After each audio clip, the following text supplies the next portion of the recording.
когда приходят экскурсии, сюда приводят людей и показывают, где здесь великий человек жил. Эта женщина видела, как дом начал полыхать. Она и вызвала пожарных. Говорит, сначала загорелась баня, затем огонь перекинулся на кровлю.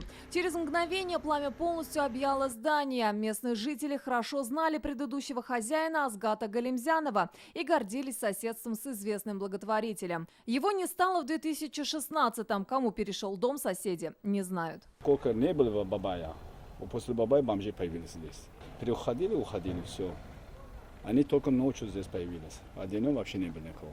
Со слов Асхата Садыкова, по 7-8 человек часто ночевали в бане рядом с домом. Жители предполагают, что, пытаясь согреться, они развели огонь, который затем перекинулся на дом мецената. Добрые дела Азгата Галимзянова здесь помнят до сих пор. Раньше, когда-то мы колхозом торговали, да, сухофруктами, у нас возили сухофрукты туда лошадями. Это то время, когда-то, во время Союза.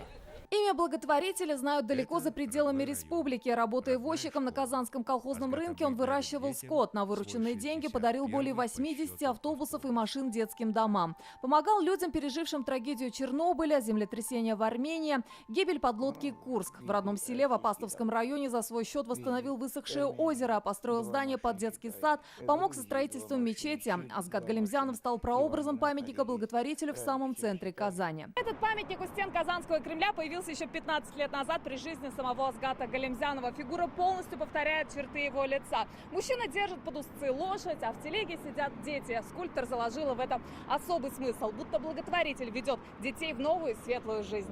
В 2016 году скверу на площади Тысячелетия присвоили имя Галимзянова, и практически каждый житель города помнит о его делах. Он всем нуждающим помогал, как смог, так и помогал. Он не для себя наживал. Он все отдал, что он и машинами отдал, и вещами отдал, и деньгами отдал. Он помогал детским домам. Очень хорошо. Да, очень много о нем слышали. Он был хорошим человеком. Благотворитель, который покупал автобусы, по-моему, детским домам на свои деньги. Весь день здесь работали пожарные дознаватели. Говорят, есть угроза разрушения дома. И сегодня он вспыхнул вновь. В мэрии сообщили, здание принадлежит частному лицу. Статуса исторического наследия не имеет. Ни в момент тушения, ни во время разбора конструкции хозяин так и не появился. Нафиса Минязова, Адель Миндубаев, ТНВ, Казань.